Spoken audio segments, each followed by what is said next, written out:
I've been really looking forward to the day I could bring a shop to Africa. I love this continent and have spent many years exploring it. I'm genuinely excited about the energy and enthusiasm that will fill the room tonight around this project in South Africa. It all started quietly inside the palace, with just a single email that sent shockwaves through the royal system. On a calm Thursday morning, Kensington Palace issued a formal decree. At first glance, it seemed like a routine administrative change, but hidden within the official language was something much more significant. All remaining royal connections and ceremonial ties to Meghan Markle's family were officially and quietly ended, completely removed from royal records. There was no public announcement or official explanation.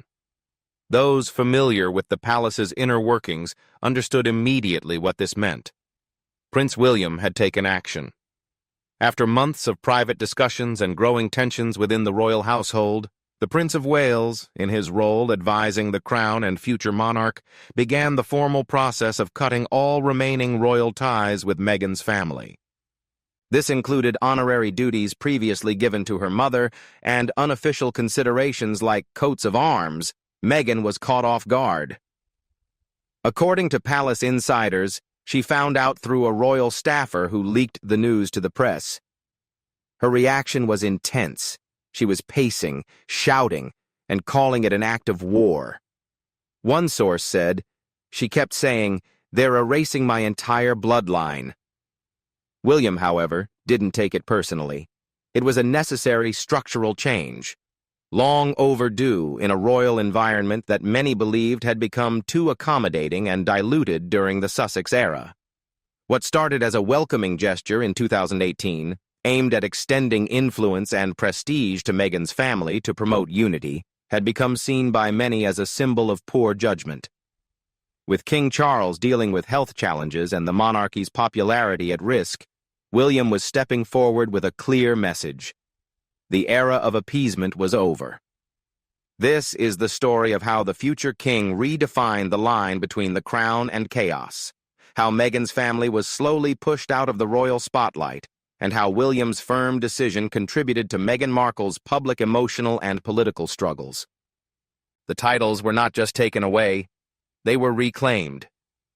To understand the impact of William's decision, you have to go back to the start.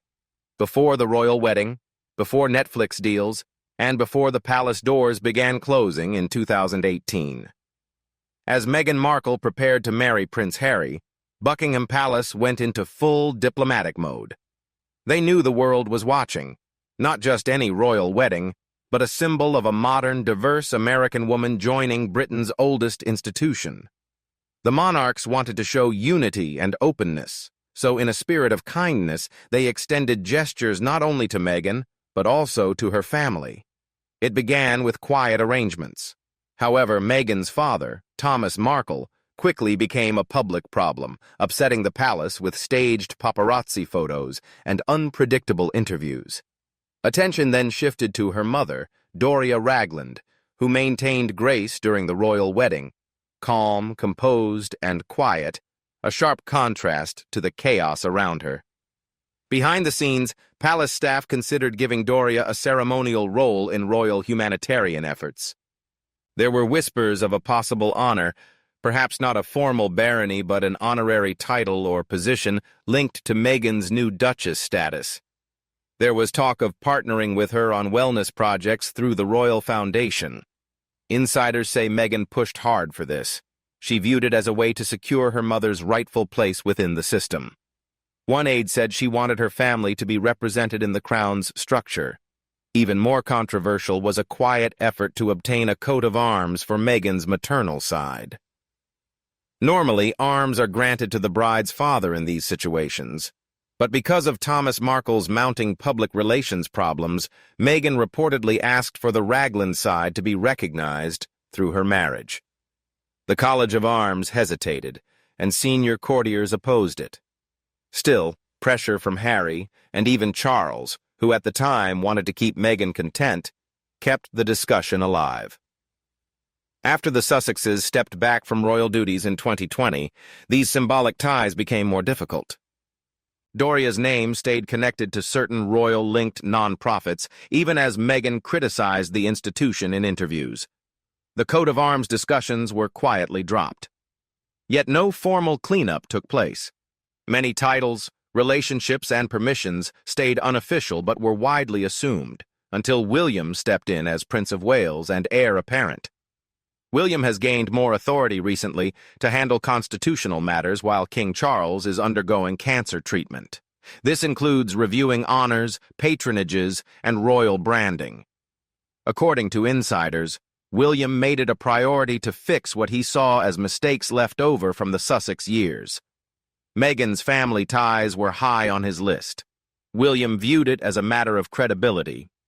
One insider said, "You can't have people attacking the monarchy while still benefiting from its symbols and status." He started by asking for a full review of Meghan's family's ceremonial and charity connections. Sources say Charles uncovered an uncomfortable network of Doria's name on event guest lists, leftover press mentions of titles never officially granted, and Meghan's ongoing efforts to blur the royal image with brand exposure through her media projects. Even worse, William learned about secret efforts, quiet emails from Meghan's team to PR firms and American organizers, trying to present Doria as closely connected to the royal family to secure invitations and media attention. According to reports, this was the final straw. William's stance was clear, said a palace employee. If you walk away from the crown, you don't get to drag your family into it and profit from the confusion. So the process began. Quietly, formally, and legally, the Crown would remove Meghan's family from its official framework, cutting any remaining ties that blurred the line between monarchy and marketing. But no one, not even William, expected Meghan's furious reaction when she found out. What followed next was a shock that deeply affected the Sussex community. The operation began quietly, with sealed envelopes, internal memos, and formal letters sent through royal channels. At Prince William's request, the process to sever any remaining royal ties with Meghan Markle's family was set in motion. There was no press release, no ceremony, just silence and precision. The directive was clear: remove, revoke, and retract. Doria Ragland's informal connections to royal charity groups were the first to go. While Doria never held a formal title, Meghan's post-wedding influence linked her to several wellness and community programs. For example, a community yoga and mental health initiative in London had previously described Doria as an inspirational figure associated with the royal household. That language, once harmless, was now ordered to be removed from all digital and print materials. Within days, Doria's name disappeared from websites and event listings. Invitations stopped arriving without fanfare. Behind the scenes, the royal household worked with the College of Arms, the historic body responsible for coats of arms and ceremonial honors. Meghan's previously rumored but never officially granted request for a new coat of arms reflecting her maternal heritage was officially closed. The file was archived and denied. Even more sensitive was the removal of wording from past briefings that referred to Meghan's family as affiliated guests of the Crown. Although largely symbolic, such terms had allowed certain privileges at state events and diplomatic functions. Those designations were now revoked. From then on, Doria and the Markle family would be regarded as private citizens with no royal connection in formal correspondence. Finally, a formal letter was sent to the Duke and Duchess of Sussex, informing them that no member of Meghan's family would be permitted to act on behalf of the royal family, formally or honorarily. The letter was straightforward but definitive, bearing the Prince of Wales's office seal and reviewed by legal advisors. When the letter arrived at Montecito, Meghan was not there. She found out hours later, not from Harry, but through a forwarded copy sent to one of her team members in Los Angeles. Within minutes, calls were being made. Meghan reportedly spoke with her lawyer, publicist, and a close confidant. King. Witnesses said she paced, raised her voice, and repeated over and over, "They have cut me off. They have cut off contact with my family. They are erasing us." At the center of it all was William, calm, calculated, and unmoved. According to palace insiders, this wasn't about revenge or emotion, it was about structure. The monarchy, weakened by scandals, interviews, and years of internal conflict, needed clarity. Allowing Meghan's family to retain any royal influence, no matter how symbolic, was a risk William was no longer willing to take. It was about drawing a firm line, one advisor said. The crown isn't an accessory. You can't be half in and half out of the monarchy. With that, the process was complete. No announcements, no headlines, just a quiet shift behind palace walls. But Meghan's silence didn't last long. What followed triggered a global crisis. According to insiders at Montecito, the Duchess of Sussex fell into an emotional spiral after confirming that Prince William's letter was genuine. The official wording was clinical. All ties between the Crown and the Duchess of Sussex's family were terminated. Meghan, however, saw it as a targeted personal attack. She made it clear to those around her, saying, "They are erasing my entire bloodline." She reportedly shouted at her personal assistant, saying, "We were never even part of this family." Those close to her say her reaction was unlike anything they had seen since the couple stepped back from royal duties in 2020. She locked herself in her home office and made frantic calls to her lawyer, manager, and publicist, demanding an immediate media response. One source said she even tried to organize an unexpected live stream statement, but was stopped by her staff, who warned it would only make things worse. Meghan remained inconsolable. She viewed the move not as a routine procedural change, but as a public humiliation orchestrated by William with the clear goal of undermining her family, minimizing her legacy, and most painfully, diminishing her children's identity. She reportedly broke down in tears while holding a framed photo of Doria from their wedding day. "They hate that I don't come from castles and crowns," she told a friend. "They're punishing me for my roots, for being American, for being black." But her private anger quickly spilled into the public. According to an insider, Meghan tried to set up an emergency Zoom call with Prince William, insisting he explain himself. That request was refused outright. She then reached out to a senior palace advisor for a formal discussion, which was also rejected. William was done, a royal source said. There would be no talks or explanations. The decision was final, and the silence was intentional. Feeling trapped, Meghan unleashed her frustration on Harry. Multiple sources confirmed the couple had a heated argument soon after Meghan read the letter. She accused Harry of knowing about it but not telling her, of failing to protect her legacy, and letting his brother tarnish her family's name. "This is what your family does," she reportedly told him. "They erase anything that doesn't look like them." Harry, for his part, was said to be quiet and clearly upset but unsure how to respond. He had been informed of the move. Kensington Palace had notified him as a courtesy, but chose not to tell Meghan. No one knows if it was out of fear, guilt, or resignation. As the truth came out, their trust unraveled. Palace insiders say Meghan vowed to go public to expose the cruelty, pettiness, and racism behind the monarchy's facade. But her advisors urged her to hold back. With Archewell's media projects struggling and Hollywood's interest fading, Meghan couldn't risk another public relations battle without threatening her reputation completely.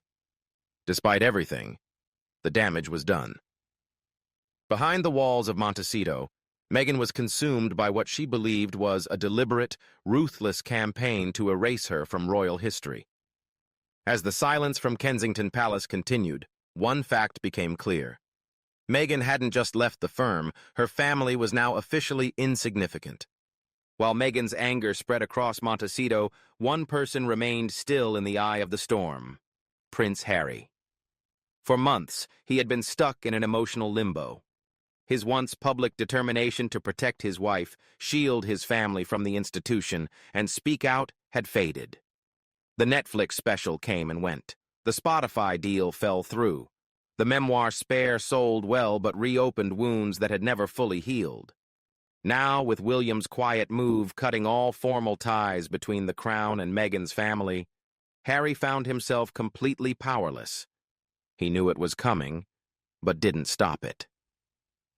Sources close to Harry say Kensington Palace gave Meghan's team a formal warning weeks before the letter was sent. It was a diplomatic courtesy, not a request for approval.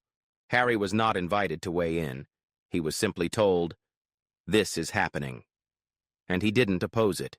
He didn't warn Meghan. He didn't respond to the palace. He just accepted it. "He looked defeated," said a close friend, like a man who understood that fighting back would cost him even more. It wasn't approval, it was surrender.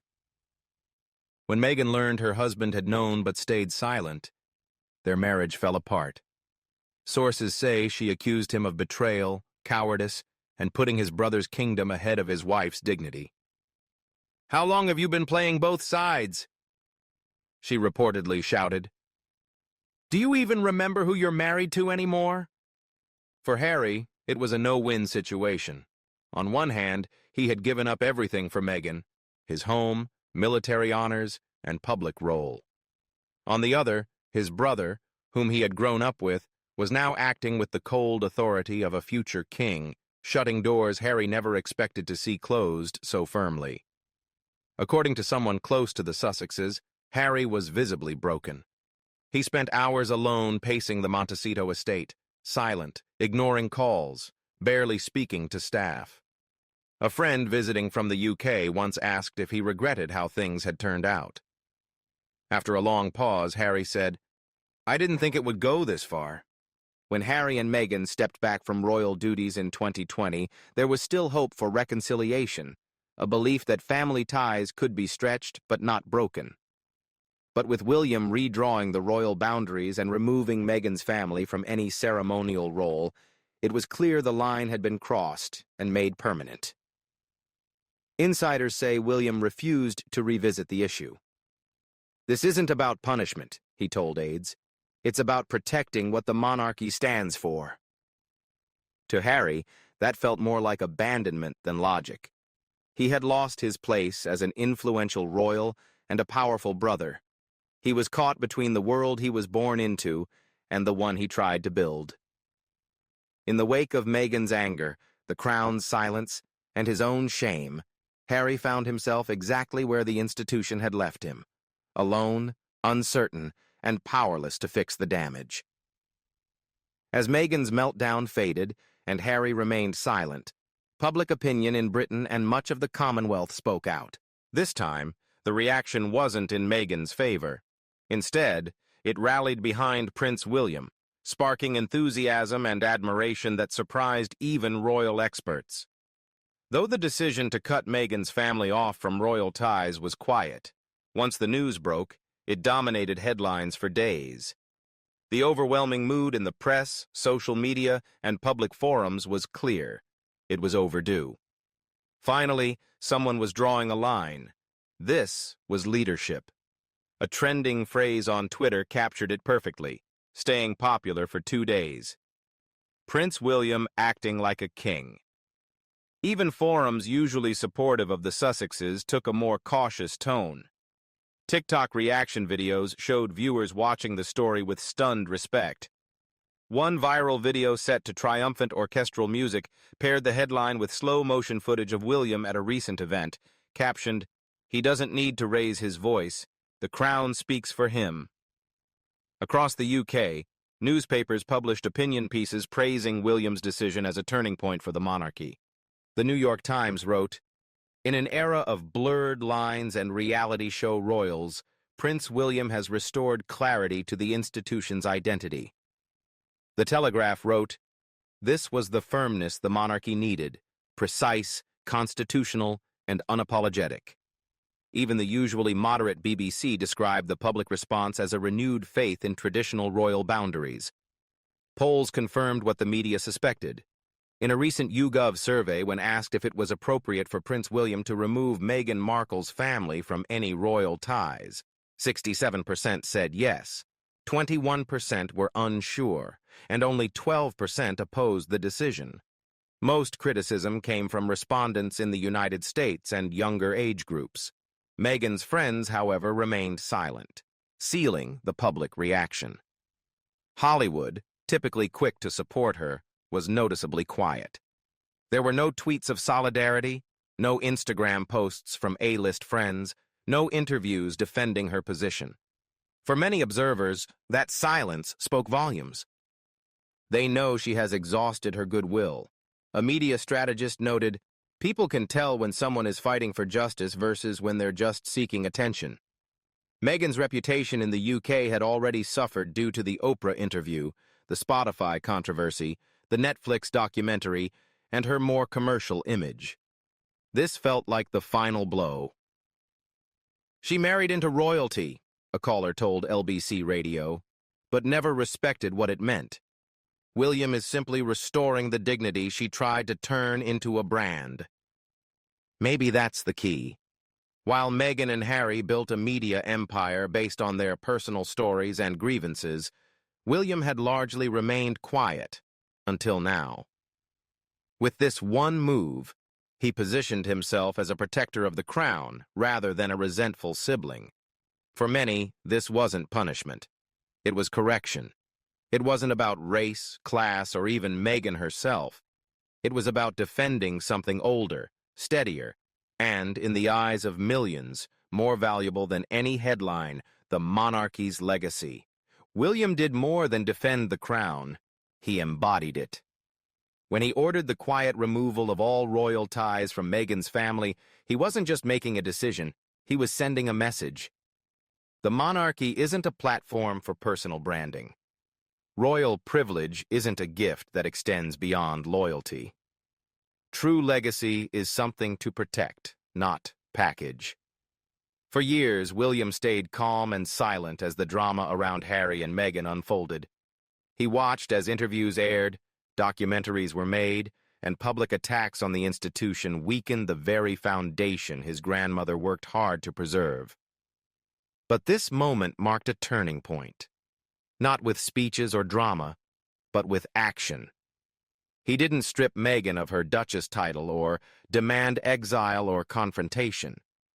Instead, he targeted the symbolic framework that had allowed Meghan's family to maintain a presence in the royal sphere, while rejecting what it stood for. In doing so, he regained control of the royal narrative.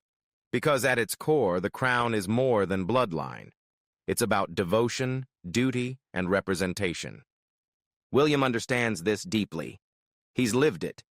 And now, as the future king, he's making it clear that anyone who strays from the royal path must not leave the back door open for personal gain. Meghan may have thought she could reshape the institution to suit her image, but William reminded her and the world that the institution shapes the legacy. Her family was once quietly welcomed in good faith, but now they have been formally dismissed, not out of cruelty or spite, but necessity. The future ruler believed the boundary needed to be redrawn. Now that it has, the message echoes through every palace hall and across global headlines. This is William's monarchy, and there is no room for unclear loyalties.